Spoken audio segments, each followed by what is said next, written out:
Bueno, buenas tardes a todos, bienvenidos y bienvenidas a esta sexta sesión de Lectio Divina. Sexta ya llevamos. Bueno, comenzamos como hacemos todos los cristianos, en el nombre del Padre y del Hijo y del Espíritu Santo. Amén. Bueno, hoy es un día especial para los carmelitas descalzos porque celebramos el 439 aniversario de nuestra fundación en un pueblo. ¿Sabéis qué pueblo?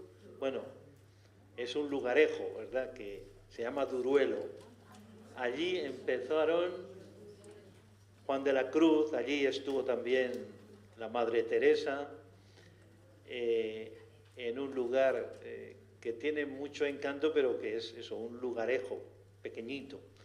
Pero queremos recordar a los santos carmelitas porque tanto los frailes como las monjas, como los laicos del Carmelo, como vosotros que sois de la familia, han vivido intensamente la Lectio Divina.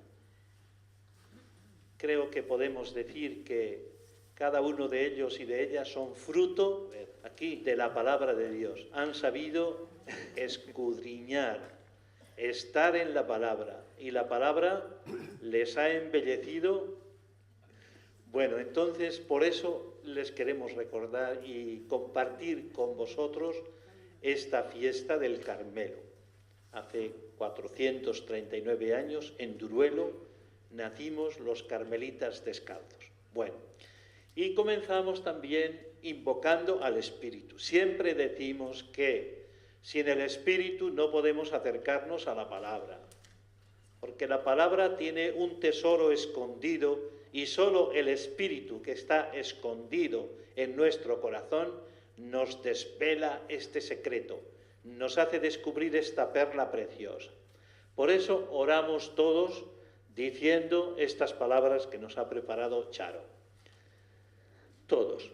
Ven, Espíritu Divino, silencia nuestro interior, reaviva la fe y la confianza, recuérdanos las promesas de salvación. Interiorizamos alguna de estas frases, la que queráis, porque son unas cuantas. Nos quedamos con una que sea para nosotros más significativa. Espíritu Santo, ven, ven. Espíritu Santo, ven, ven. Espíritu Santo, ven, ven. En el nombre del Señor. Bueno, y con la ayuda del Espíritu que siempre tenemos que invocar, ven Espíritu Santo, o en latín, veni Sancte Spiritus, como le invocaba Santa Teresa, veni Sancte Spiritus. Pasamos a la motivación. Hoy hemos escogido un texto, y así le recordamos también, del Papa emérito Benedicto XVI. Fijaos qué cosa tan preciosa dice él. Dice: si se promueve la Lectio Divina con eficacia, estoy convencido de que producirá una nueva primavera espiritual en la Iglesia. La lectura asidua de la Sagrada Escritura, acompañada por la oración, permite ese íntimo diálogo en el que a través de la lectura se escucha a Dios que habla y a través de la oración se le responde con una confiada apertura del corazón. ¿Qué os parece? ¿Destacaríais alguna palabra de estas? ¿Alguna palabra que os llame la atención? Yo he subrayado eficacia. Si se promueve la Lectio Divina con eficacia. ¿Alguna más? Íntimo diálogo también he subrayado yo. Lectura asidua. Primavera dentro de la Iglesia. Bueno, esto es muy importante. lo que nos dice el veredicto 16. Y también os quiero decir que lo importante es que al asistir a la lección divina, después la hagamos nosotros en casa, cuando tomamos el Evangelio en las manos, cuando leemos el Evangelio, que no lo leamos deprisa, sino que saboreemos y nos detengamos hasta que la palabra nos desvele toda su riqueza. Esto perseguimos, no solo estar aquí unas 20 sesiones o 30, las que sean, sino que lo sepamos hacer nosotros, de modo distinto a como lo hacemos aquí.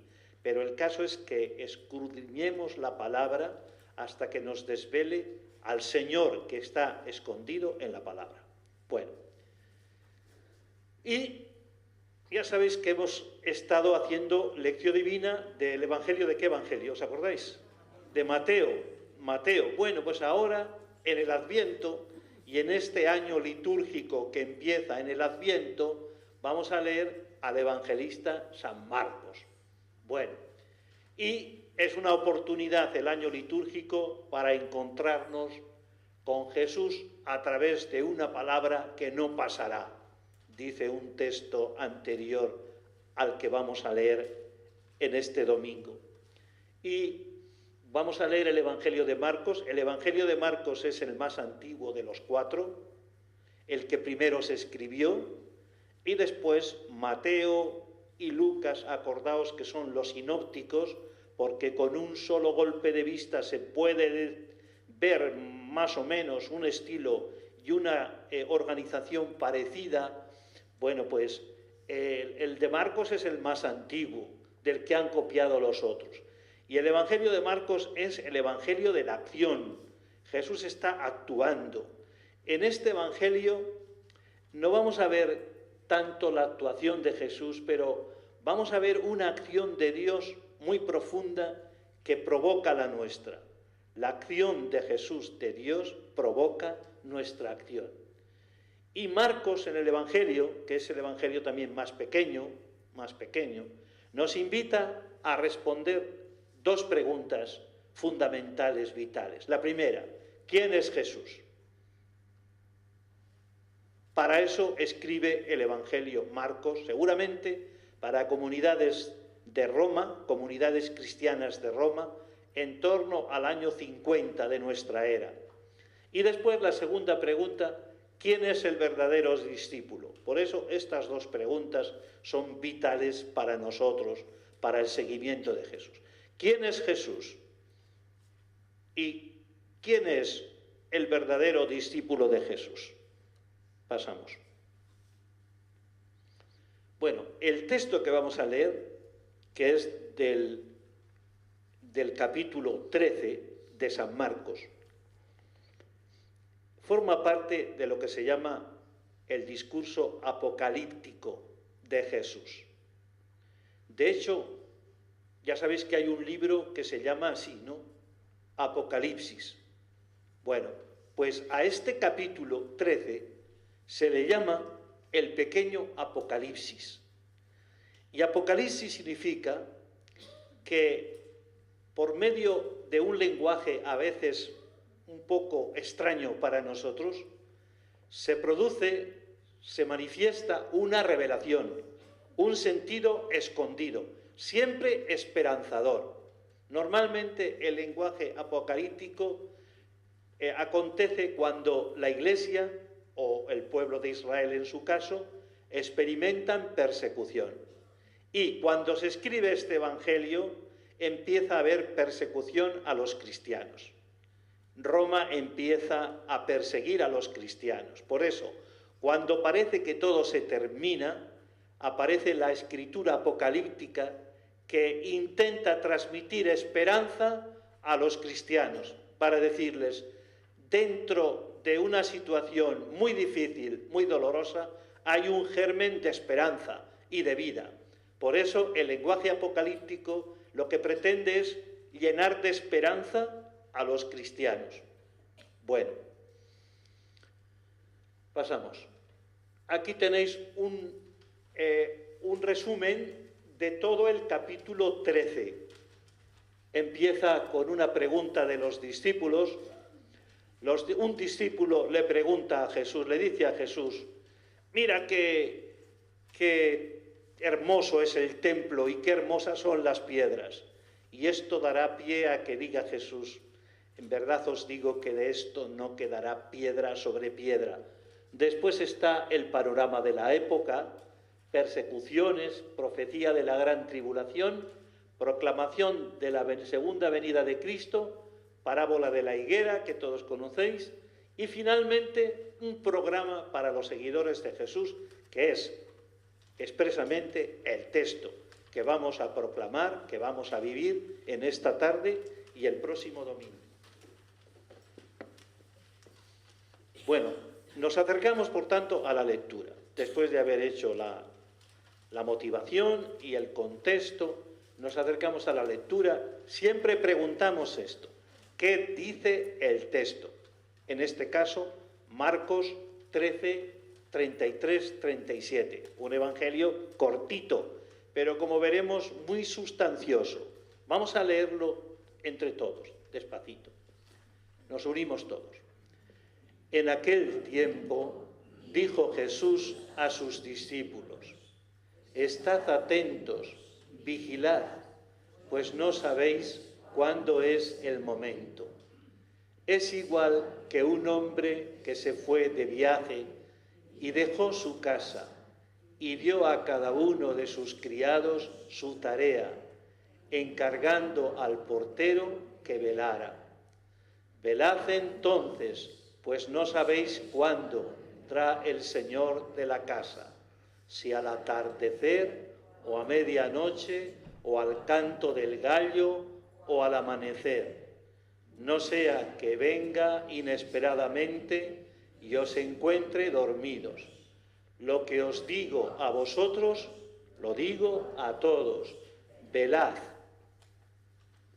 Bueno, lo primero que queremos que os fijéis es en una estructura concéntrica o quiástica. Bueno, las palabras son un poquito raras, pero es un estilo de hablar y de escribir para enfatizar un mensaje. Entonces, fijaos, la primera parte de este texto es: estad atentos, vigilad, pues no sabéis cuándo es el momento. Después aparece una pequeña parabolita, una parabolita muy pequeñita. Es igual que un hombre que se fue de viaje, etc. Después un mensaje a los discípulos: velad pues no sabéis cuándo vendrá el Señor. Y termina como había empezado. Es como si empezara diciendo velad, la parabolita, el mensaje a los discípulos, y termina también diciendo velad. Era una forma de hablar y de escribir para que se quedara más interiorizado en las personas que escuchaban. Esto se llama estructura concéntrica o quiástica. Es como si hubiera primero el A, después el B, el B2 y el A2. Bueno, esto solo un detalle. Y vamos a pasar al texto. Fijaos, cuando leemos este texto, ¿os gusta este texto? Bueno, pero cuando nos metemos en el texto, descubrimos que es un mundo de belleza y de mensaje. Por eso vamos a recorrerlo despacito. Primero, tenemos: en aquel tiempo dijo Jesús a sus discípulos. Jesús está en el Monte de los Olivos. Está en el Monte de los Olivos y allí está con sus discípulos. Y un discípulo, están desde el Monte de los Olivos, los que habéis estado, ya sabéis que se ve la panorámica de Jerusalén, ¿verdad? Bueno, entonces uno de los discípulos le dice: maestro, mira qué piedras, qué construcciones. Parece que se siente alabado y grande. Bueno, pues están contemplando el templo y Jesús va a decir este mensaje a los discípulos. Aparecen 4 discípulos que son Juan, Andrés, Santiago y Juan. estos le preguntan en secreto, ¿y cuándo va a ser todo eso que nos has dicho? Bueno, y Jesús va respondiendo. Entonces, en aquel tiempo dijo Jesús a sus discípulos. ¿Qué es lo primero que dice Jesús? Le dice, estad atentos, estad atentos. Atentos, estar atentos se dice con un verbo en griego que es el verbo blepo. Blepo, que significa tened cuidado, mirad, vivid la vida con atención, no viváis descuidados. Y sigue después, vigilad, vigilad que significa estad preparados. Entonces hay una llamada de Jesús no a la angustia, sino a la espera. En algunos momentos de la lectura que se ha hecho en la Iglesia de este texto, estos textos apocalípticos han llevado a la angustia y al miedo. Se nos ha metido mucho miedo. Es una invitación de Jesús no al miedo, sino a la espera. Sobre todo, a velar, a mirar con atención, a no estar desprevenidos. Y en este texto se dice también, de alguna manera, que lo peor que podemos hacer es estar dormidos. El peor ismo que hay en este mundo no es el comunismo o lo que sea. El peor ismo es el sonambulismo, estar dormidos. Por eso insiste tanto Jesús. Estad alerta, mirad, mirad, vivid con atención. Bueno, ¿atentos a qué? Atentos al que viene. Esta historia está iluminada por el que viene. Por eso en el Carmelo se habla de la atención amorosa. Vivir la vida con atención amorosa. Estas dos palabras son muy bonitas. Vivir con atención amorosa. Bueno, pasamos adelante y nos encontramos con otra cosa que dice Jesús. Dice, pues no sabéis cuándo es el momento. Bueno, y aquí es verdad que no sabemos cuándo es el momento, pero quiero detenerme en la palabra momento. Momento en griego se dice con una palabra que es kairos. Kairos.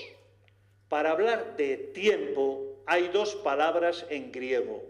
Una que es cronos, cronológico, cronos, que es como cuando hablamos se me ha pasado el tiempo, me queda mucho tiempo, cuando contamos las horas, pero el kairos es como una semilla de vida que fecunda el cronos. El paso de las horas y de los días está fecundado por el kairos. ¿Y qué es el kairos? Pues el kairos es el tiempo crucial, es un momento vital para nuestras vidas. Es como que el tiempo no es un matarratos, sino que dentro del tiempo que contamos de horas, segundos, días, semanas, meses, años, hay un tiempo de gracia y un tiempo de salvación. Esto es lo que indica Jesús. No sabéis el momento, no sabéis el kairos, por eso tenéis que estar atentos para descubrir cómo en vuestra vida, en nuestra vida, se hace presente el Señor. Y a diferencia de cómo entendían el tiempo los griegos, que entendían el tiempo cíclicamente, todo empezaba, terminaba y empezaba otra vez, el tiempo entendido como kairos es un tiempo hacia Jesús. Fijaos cómo en nuestra cultura se está metiendo el tiempo cíclico y vivimos toda la semana esperando ¿qué? El fin de semana. Y pasa el fin de semana y otra vez a esperar el fin de semana. Esto es un estilo de vivir cíclico, ¿verdad? Bueno, nosotros decimos, el tiempo es un camino hacia Jesús. Es muy distinto esto. Un camino hacia Jesús. Y como ignoramos el cuándo, tenemos que centrar todas nuestras fuerzas en la espera vigilante, para que el momento de gracia no se nos escape. El momento de gracia, que es cada uno de los momentos de nuestra vida, está como sembrado, iluminado por la presencia de Jesús. Por eso, estar atentos para descubrir que mi vida no es una serie de acontecimientos que se suceden uno tras otro, sino que es una presencia que lo desborda todo y lo embellece todo. Por eso, en cada kairos de nuestra vida, Jesús está presente. Estemos atentos. La invitación que nos hace Jesús a velar está preñada de alegría y henchida de esperanza. Kairos, acordaos, y cronos. Cronos, sucesión de horas, días. Kairos, tiempo de gracia, lo que Dios, cómo Dios quiere sorprendernos a cada uno de nosotros. Bueno, después viene la parabolita que os decía. ¿Y qué dice esta parabolita? Dice, es igual que un hombre que se fue de viaje. Esto es muy importante, porque este hombre que se fue de viaje es Jesús. Jesús está diciendo a los discípulos que se va a marchar. Después de este capítulo dedicado al Apocalipsis, viene la pasión y la muerte de Jesús. Entonces Jesús se va de viaje y se ausenta. Y esto es fundamental para los cristianos. ¿Cómo vivir la relación con Jesús en su ausencia?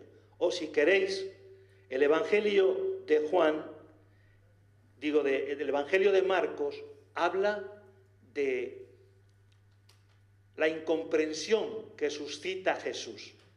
Cómo vivir la fe en Jesús cuando suscita incomprensión y rechazo alrededor. Y esto para nosotros es muy importante, porque vivimos también en un momento en el que parece que Jesús está menos visible en la sociedad que nos rodea. Y parece como que se ha escondido, que está ausente. Y por eso, ¿cómo vivir en la ausencia la relación con Jesús? Una ausencia que espera regreso. Pasamos adelante y decimos que ¿qué hace este hombre que se va de viaje? Muy importante esto. Dejó su casa. Dejó su casa. Nos detenemos un poquito en esto. Porque dejó su casa significa que es la casa del Señor. Nos ha dejado a nuestro cargo la casa del Señor. Y cada uno de nosotros recibe una tarea. Como recordáis en el relato del Génesis, cuando Yahvé confía el jardín a Adán y Eva para que lo cuiden y lo cultiven. Lo mismo, a nosotros nos ha dejado su casa para que la cuidemos y la cultivemos. Pero la casa es el lugar comunitario en el que ninguno se apropia. La casa es de todos, porque es del Señor para todos. Por tanto, ninguno se puede apropiar de la casa. La casa es para todos. Y la casa común es el lugar y la experiencia donde esperamos la venida de Jesús. Un aspecto muy importante. Esta casa común es el espacio de la espera. Pero no es una espera para quedarnos con los brazos cruzados, sino que es una espera para la tarea. Y la tarea es para poner los dones en la mesa común. Muy importante esto de la casa. Nos ha dejado su casa. No somos propietarios, somos administradores de algo que es de Él para todos. Y dice el texto que les dio, ¿veis ahí qué dio a cada uno de sus criados? ¿Qué les dio? Su tarea. Bueno, esta palabra es también muy importante. Tarea traduce el término griego exusía, que es autoridad. Bueno, y tenemos que fijarnos en esto. No solo algunos de la comunidad reciben autoridad, sino que la autoridad la recibimos todos. Por eso en la comunidad hay algunas autoridades, pero todos tenemos autoridad. ¿Y qué significa autoridad? Autoridad es la capacidad que tenemos nosotros de hacer crecer la vida de los demás, frente al poder que anula, oprime y manipula. Por tanto, lo que Jesús nos encomienda, nos da a cada uno es exusía, autoridad. Y así participamos de la autoridad de Jesús. ¿Recordáis? En un texto, por ejemplo, se dice, ¿de dónde saca esta autoridad? Era una manera de hablar y de vivir que no era como una persona que tiene autoridad. Y todos tenemos esta autoridad que nos regala el Espíritu. No significa que tengamos pedestales, sino que cada uno, con el don que ha recibido, tiene que vivirlo con autoridad para hacer crecer a los demás desde el don. Bueno, después aparece que encarga al portero que velara, encarga al portero que vele. ¿Qué significa esto? El portero es el que vive con tensión la espera. Y el texto está diciendo a la comunidad cristiana que hay que vivir con tensión espiritual la espera. En medio del amor, en medio de la vida, hay una oferta de amor inédita, sorprendente. En medio de la vida está la sorpresa de Dios. Por eso vivimos la vida con esta tensión espiritual de espera. Y la vela se intensifica durante la noche. ¿Qué significa esto? Que la noche es cuando más se oscurece el significado y el sentido de la vida. De noche es cuando todo pierde su contorno y ya no distinguimos con claridad las cosas. Por eso es en la noche donde hay que estar vigilando. Y aquí habla de las 4 vigilias que solían distinguir los judíos y los romanos. Hablaban de 4 vigilias en la noche. Estaba primero la vigilia de la noche, que era de 6 a 9 de la tarde. Estaba después la vigilia de la medianoche, de 9 a 12 de la noche. Después estaba la vigilia del canto del gallo, de 12 a 3 de la madrugada.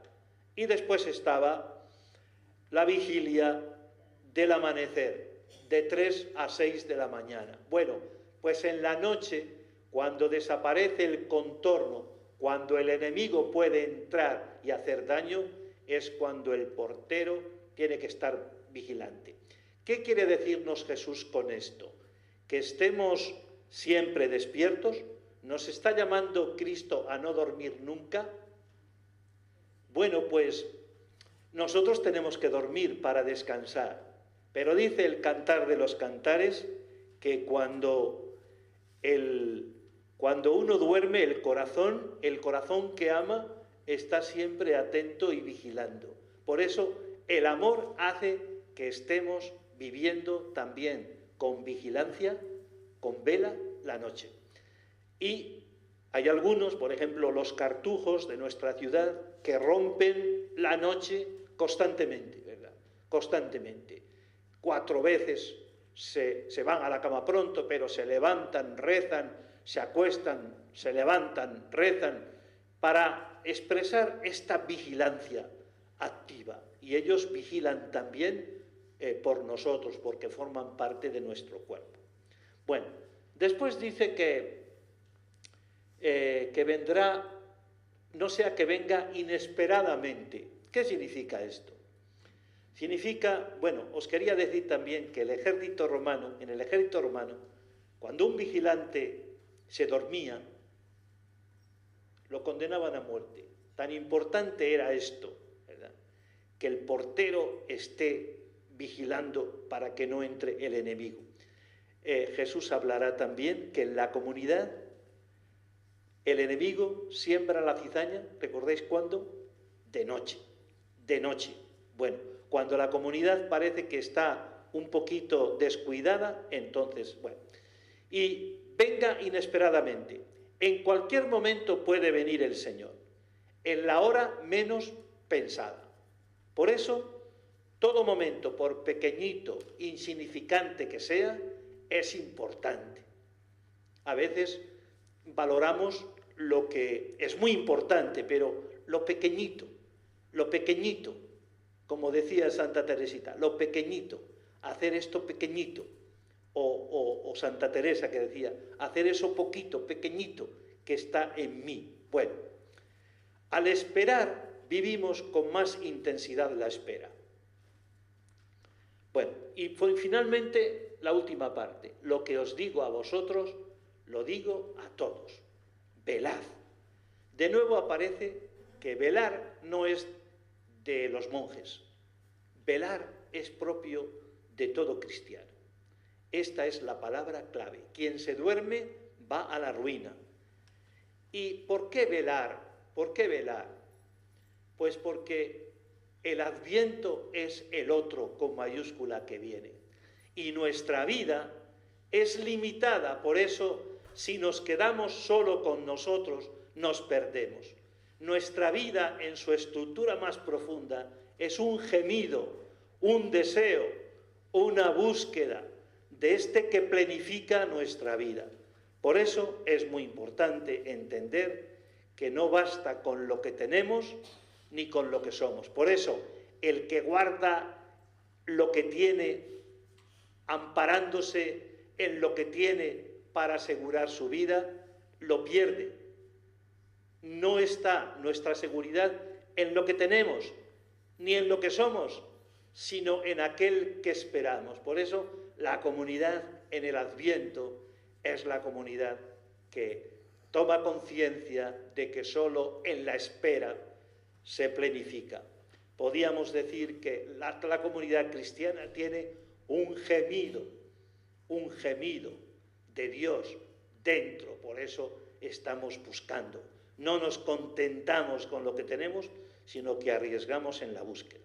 Solo Dios basta. Bueno, entonces os fijáis igual algún detalle que se os había pasado desapercibido al leer el texto, ahora con la explicación que nos dice el texto, pues nos puede venir bien. Acordaos de la casa, de la vigilancia, del kairós, del que dejó su casa, del que dio su tarea para ponerlo en mesa común, etc. Bueno, bien, pues así hemos respondido a la primera parte que es ¿qué nos dice el texto? Pasamos adelante.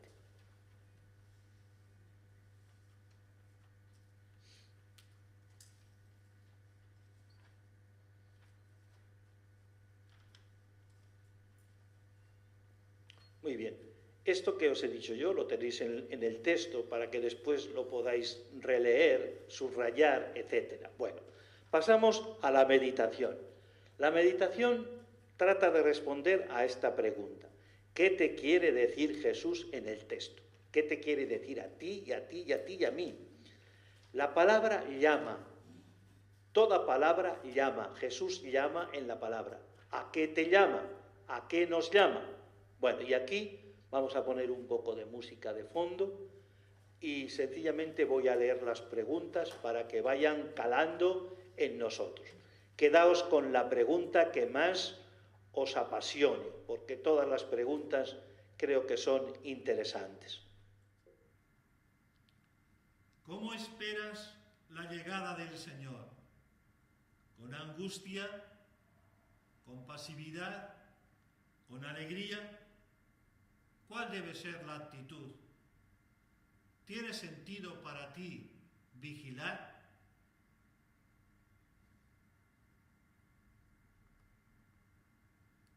¿Vives consciente de que tu meta es el encuentro con Cristo o te has instalado cómodamente en este mundo, dejando que la vida transcurra sin más?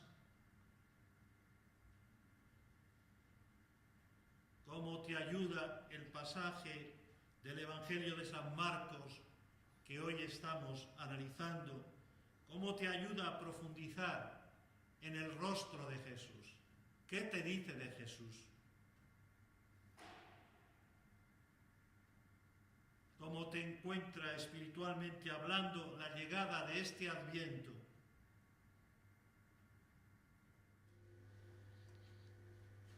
¿Descubres algún contenido misionero en este pasaje? Por ejemplo, la casa es de todos, todos llamados a vigilar. Lo que os digo se lo digo a todos, velad. Invitar a la gente a que espere, a que no se contente con las 4 migajas de aquí. Por eso, ¿descubres algún contenido misionero en este pasaje?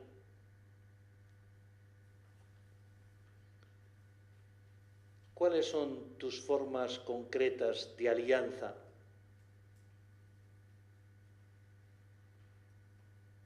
El pueblo de Israel ponía su seguridad en la tierra, en el templo, en el rey.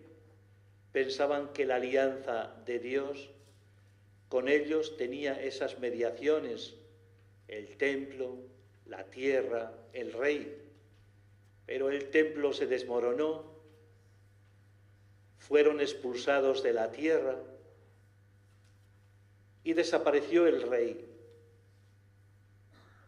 ¿Cuáles son tus formas concretas de alianza?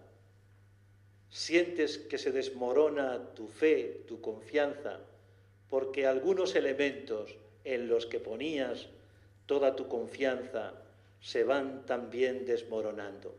¿En qué medida este Evangelio nos está ayudando a purificar nuestra fe, aunque muchas cosas caigan? El Señor es siempre fiel contigo, conmigo. ¿Cuáles son tus formas concretas de alianza?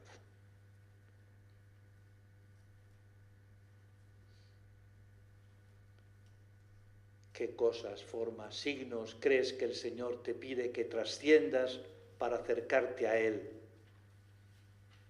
Hay veces que la salud se nos va. Podremos acercarnos al Señor también en la enfermedad u otras cosas.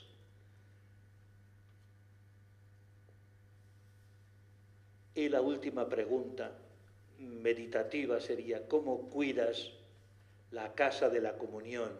Esta casa donde acontece la espera y donde acontece la tarea y el servicio a los demás. ¿Cómo cuidas la casa de la comunión, la casa de todos, la tierra? ¿Cómo la cuidas? ¿Cómo cuidas desde tu don la humanidad?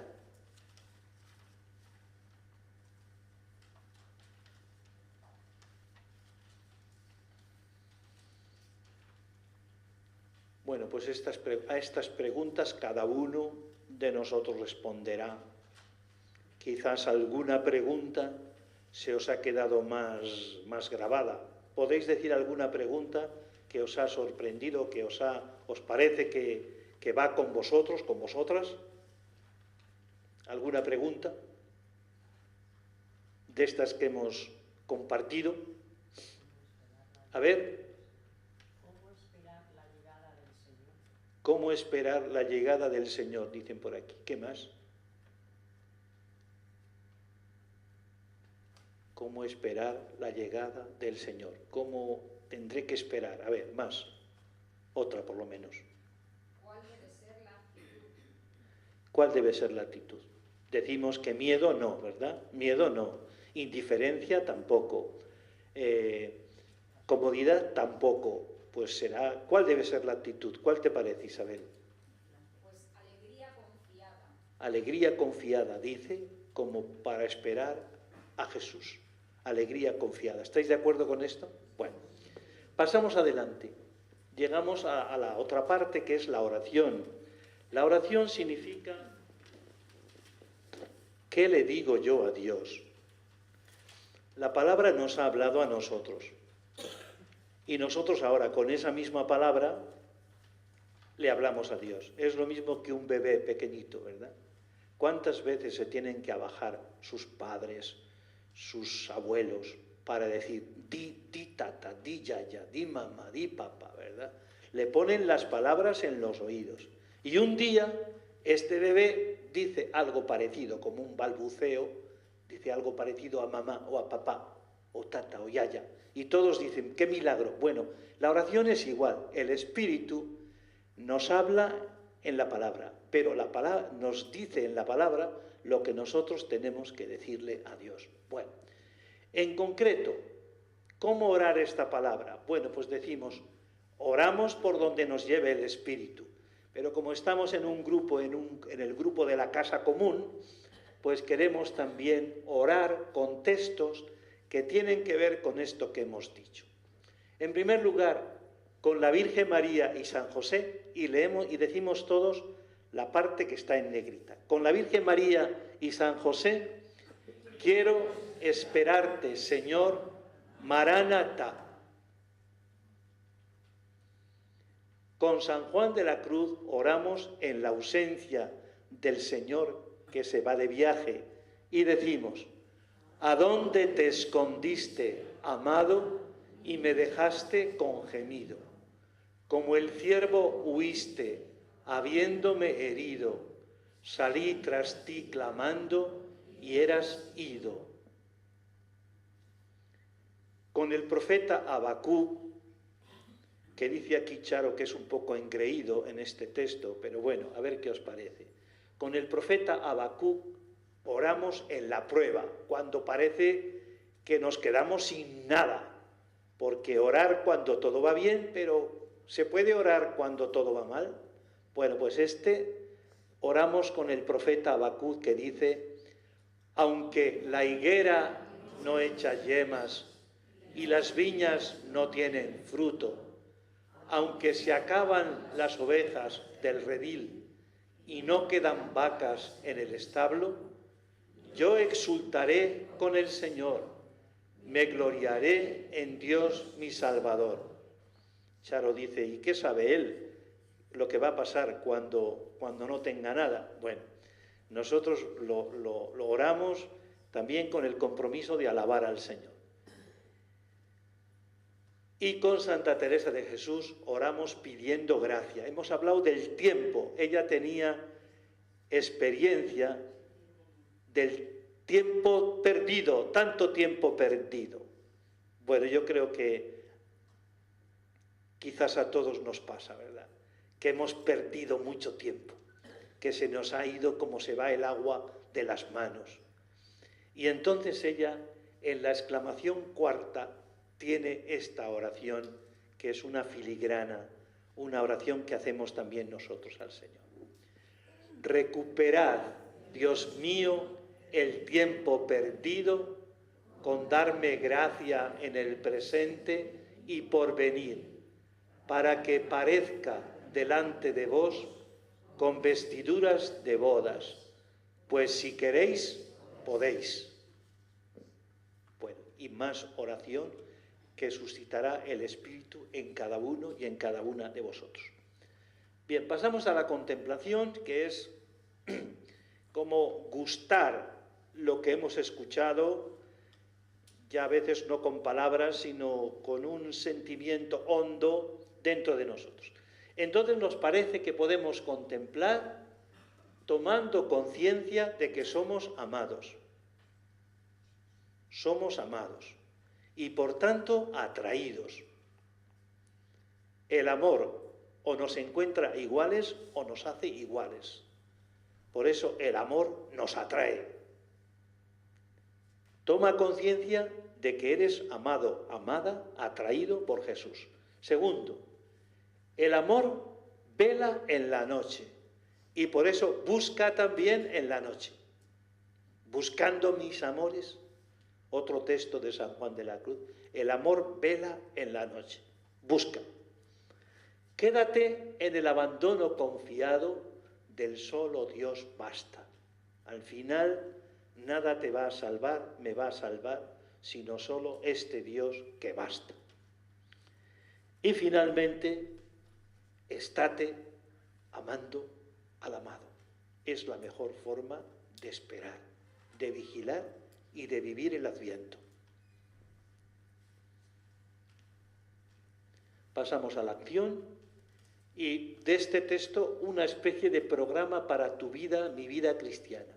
Primero, un estilo de vida vigilante, cada uno verá cómo hacer, cómo vivir esto. Segundo, una oración confiada. Y tercero, muy importante, acordaos que en la casa cada uno tiene su tarea para el común, un trabajo activo poniendo tus dones en la casa común, en la mesa común. La comunión con Dios se expresa en la comunión con los hermanos.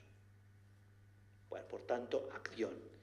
Y terminamos recibiendo el aliento del Papa Francisco, que como sabéis está estos días como misionero del Evangelio en Birmania y en Bangladesh, y que ha expresado su presencia en Bangladesh con estas palabras: que mi presencia en Bangladesh sea un signo de cercanía y esperanza. Un signo es pequeñito, ¿verdad?